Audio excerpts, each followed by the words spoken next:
Hey everybody, today I want to talk about something that a lot of people have been asking me about, asking if I'm going to be buying this new item, what I think about it, all that kind of stuff. So I'm going to try to cover all of that right now. So what it is the Beatles are going to put out a singles collection, and it's a box set with all of their UK single releases with picture sleeves from different countries.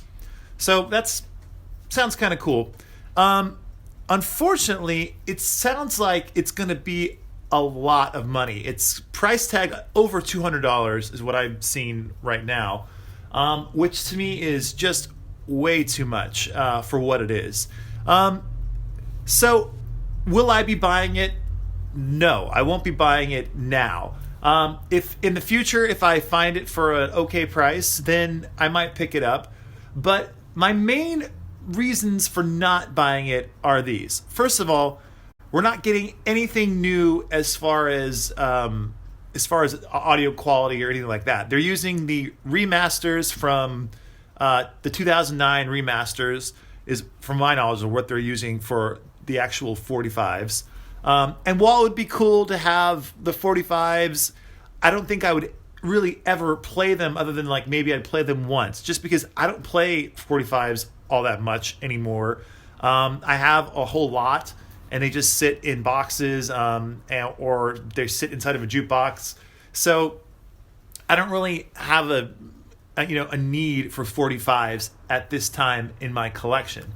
That being said, probably like you, I'm a Beatle obsessed collector, and pretty much anything that has the Beatles associated with it, I would like to have in my collection. But for some reason, I don't know what it is. I don't know if it's just because the timing of this new release, it's just a little bit too soon after the whole Abbey Road reissue campaign. It just seems like it's just too quick for me. And I put out a lot of money for the Abbey Road, for all the Abbey Road releases, which I'm super happy about because I love all of the Abbey Road stuff that came out. I love the vinyl box set. I love the CD deluxe set that came out and the book that came out with the CDs. Thought that was fantastic. I felt like that was money well spent. But with this new collection, just because it's $200, which to me, it seems like it's way too much. If it was $100, I might consider it a lot more, just because I feel like that's more of a fair price. But $200, over $200 actually, it just seems like way too much for what you're getting. In addition, I think it's cool that they're doing the picture sleeves from all the different countries, but I would like a little bit more of, if they're going to do a box set, to keep it more uniformed, right? Where it's all just, how exactly as it was released in the UK. That would be cool for me. Or if it has to be picture sleeves, because I know a lot of times in the UK they didn't really have picture sleeves unless it was like a special case where like Strawberry Fields, Penny Lane, that had a picture sleeve. Obviously, like, but this is an EP, but of course, like the EP Magic Mystery Tour had a elaborate whole album package and all that kind of stuff, EP package. But it'd be cool if they did stick to some kind of uniform. It seems kind of like a weird hodgepodge to have like different countries' picture sleeves all rolled into one. But that being said, like I said, further down the road, if I find this box set for a good price, I'll probably pick it up. But at this point, I'm not jumping at it at all. It just seems like it's way too expensive. It's way too soon after the whole Abbey Road buying bonanza that I went on. So it's just a no for me. But I would like to know what some of you are thinking about it. Are you going to be picking it up? If so, do you feel like the price is fair? I'd like to know what you think. Or maybe you're not going to be picking it up, and maybe you have different reasons than I do for not picking it up. I'd be interested to know what a lot of you think.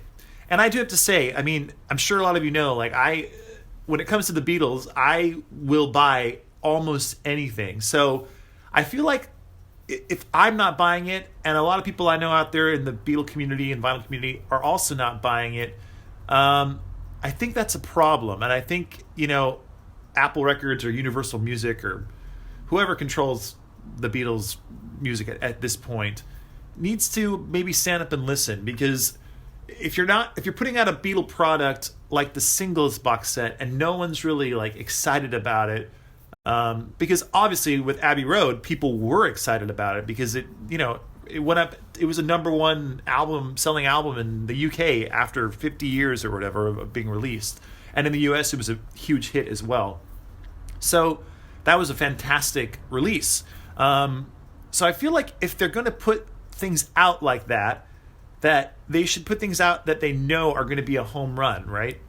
And it just seems like this singles box set, is definitely not a home run. It's just kind of a weird like bunt single, like they're laying down a bunt, hoping people hope they get on base, hoping people go for it, and I'm sure a lot of people are going to go for it, but I just will not be going for it. I should also mention, I was going to mention this too. I'm sure a lot of people are going to be asking this as well. Well, what's the next big Beatle release that they could do?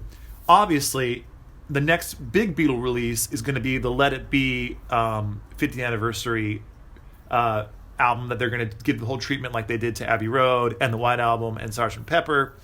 That's going to happen with Let It Be, and that's going to be really exciting. And they're going to release the new Let It Be recut done by Peter Jackson. So that should be interesting as well. So we'll get a movie, the Peter Jackson recut of Let It Be, and then also the original Let It Be remastered, and then the Let It Be album deluxe edition with, I'm sure, tons and tons of outtakes, which I would hope they would do, because there are so many outtakes from the Let It Be sessions that it just seems like there's a wealth of material there to put into a box set. So that's the next big thing that's coming our way probably next year, which I'm looking forward to, and I will definitely be first in line to get the pre-order and all that kind of stuff. But besides that, some projects that are still on the shelf that the Beatles company could put out, the Shea Stadium movie film with a remastered soundtrack and all that stuff, which, by the way, is all ready to go because they released that, of course, in the theaters as like a bonus item with the Ron Howard movie that they did just a couple years ago. So that's all ready to go. All they got to do is just package it and release it as a standalone thing, and then they could just release an album, Beatles Live at Shea Stadium. And by the way, they could have bonus tracks on that too, because they could have just the original Shea Stadium audio, which I know isn't that great, but it'd be interesting for Beatle collectors and Beatle historians and all that kind of stuff, and it would definitely sell. They could have that as one disc. The second disc could be the complete Shea Stadium recordings, which they embellished a lot of stuff in the studio and all that kind of stuff. So the Shea Stadium thing could be a total beautiful package put together by the Beatles company and released as a whole thing. And then the other item that they could release, and I've heard rumors about this, but of course the rumors are just people on the internet talking on message boards, but it does seem plausible that there might be coming up in the near future a Beatles rarities album. Because if you think about it, with all of the Sgt. Pepper and White Album and Abbey Road releases, right? They held back a lot of really famous, big-time, unreleased Beatle recordings that people know exist but no one's ever heard. For example, Carnival of Light from the Sgt. Pepper time period was left off, and we know it exists. We know that it's even gotten to the point where it was almost released by Paul McCartney on Anthology 2, but was held back by George Harrison. So that's a big-time, probably the most sought-after Beatles, unreleased Beatles song is Carnival of Light. Then there's the 27-minute long Helter Skelter, which everybody thought for sure would be on the White Album reissue that they just did. It was not. So that's still in the can, which could be easily put on this standalone album. And then there's also... here comes Bobby. Hi, Bob. Oh, okay. He loves the sunlight, by the way, and there's fantastic sunlight beaming down right here. So here he is. Here's Bob. You can't really see him. He's in the sun here. Anyway, so there was that from, what was I going to talk about? Oh, Abbey Road. So there's the famous Is It or Is It Not version of Paul McCartney singing I Want You, She's So Heavy. So that could be on there if that in fact is a real Beatle recording, and I think it is.